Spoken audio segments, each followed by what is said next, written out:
And thanks to Craig, this is not his first fundraiser for Blue Hills. It's actually the second one he's done. He did a Snowy Owl fundraiser for us a number of years ago as well, which was very successful. And just to give you a little idea of what the Blue Hills Trailside Museum is, it's a little natural history museum that started in 1959. It's actually owned by the state. It's run by Mass Audubon. And we actually get about 150,000 visitors a year and educate about 20,000 school kids. And again, the goal objective is to stimulate kids to get out there and explore and understand what's happening in the environment. And that's how I started. I started there as a volunteer back in 1966. I was hired part-time in 1967 and have been there full-time since 1970, which is certainly a while. Back, I was always interested in raptors, and through Jack Swedberg, who was working on the Eagle project at Quabbin Reservoir, invited me out to see the bald eagles in a hack box out there. And when I went, I just happened to meet Tom French for the first time, who was out there. It was a great opportunity to talk to Tom, learn about his interest and excitement for the Division of Fisheries and Wildlife. And as that relationship grew, one of the things I invited him to do was sometime when he has some time, we got to get out to Logan Airport to see snowy owls. Well, back when I first invited him, there happened to be 2 snowy owls, and as we started making arrangements, there was 7 snowy owls. And by the time Tom came out in 1986, the day we went out to the airport, there was 16 snowy owls on the airfield. Incredible experience. And since then, we have been to numerous different locations, banding peregrines, whether it's climbing 406 feet up to the top of the Goliath Crane in Quincy, or climbing upstairs to the Customs House Tower to band peregrines. And back when we first put that box in, it was in the transition, taken over from the federal government, and it was vacant. There was no electricity, the elevators didn't run, and I can remember carrying buckets of gravel up all those stairs to the top of the Customs House, which now is in our older days, we get to take an elevator up there to do it, which is a great thing. There is no one that I have met that's a better naturalist or leader than Tom French. He's taught me so much. There's no doubt every time I've gone with him out to experience something, I've come back with something new and something exciting.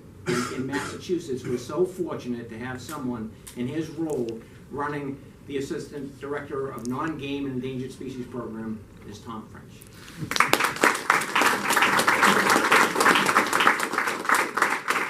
I think I better just say thank you and go home. No way I'm going to live up to that.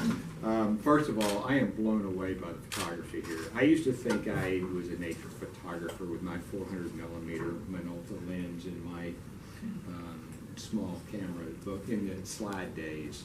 I never made the transition to digital. I actually got an Nikon the year that the transition was made, and so it's sort of bad timing. As they say, everything in life is in the timing. But I am really amazed at what you guys can do. And for me, one of my main objectives is to identify the individual birds that are born in the restoration effort so we can follow them through their lives. And this really does give us, as conservationists, an inside view of what they've gone through, what kinds of injuries they've sustained, and what kind of after certain treatments, whether or not they were successful and the bird survives to turn up later, how far they moved to set up their own nesting territories. A lot of interactions on a family level. We've discovered that there's oftentimes more than 2 adults there, and there's all sorts of interesting phenomenon that happen. I have had the pleasure of and the opportunity to be up close and personal with a lot of peregrine falcons over my career, and I never get tired of it. They're magnificent birds. Frankly, I think they kind of know that. They act as if they know that. But the history, many of you, most of you probably know the basic history, but let me just review it in a nutshell of why we focused on peregrines. Peregrines were one of the many victims of the DDT era. And you know, DDT has got a horrible connotation to it. It was a pesticide that caused a tremendous amount of harm to our environment in the U.S. and other parts of the world, for that matter.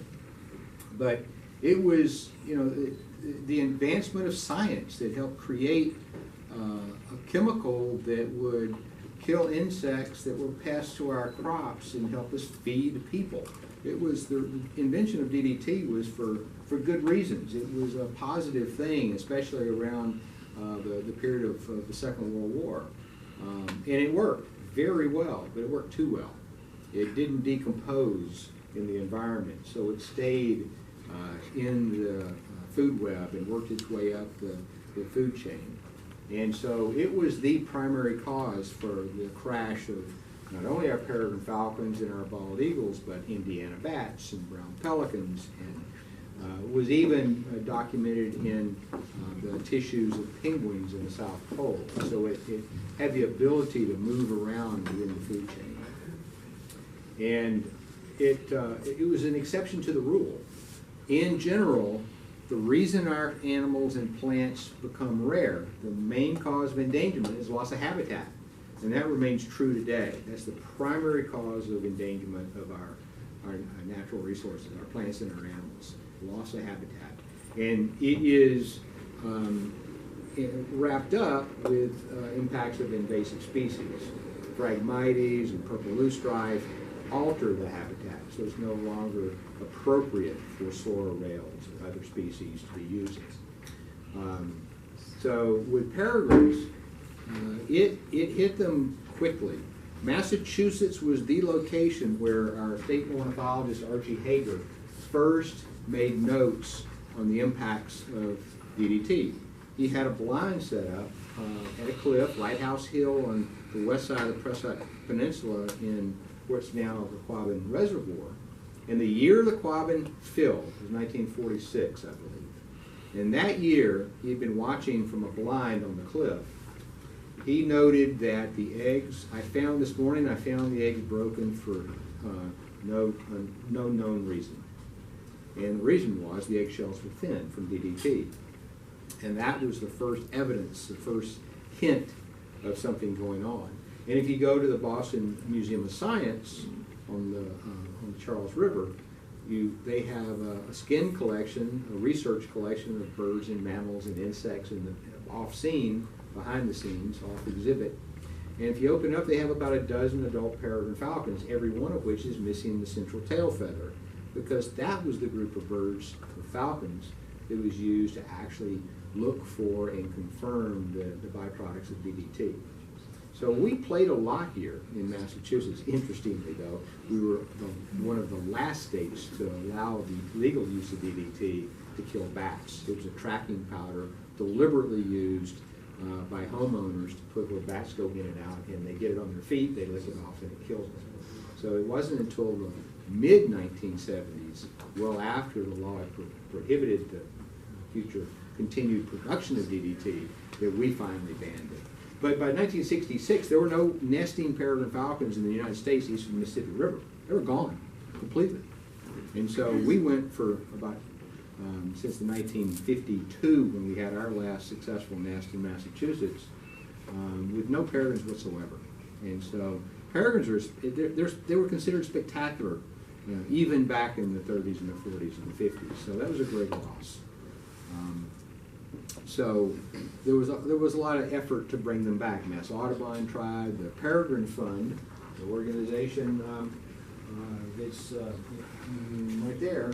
Tom Cade at Cornell created it, and he started the Peregrine Barn. It was a breeding facility. Falconers donated their clean peregrine falcons, which had been kept in captivity long enough during the worst of the DDT periods.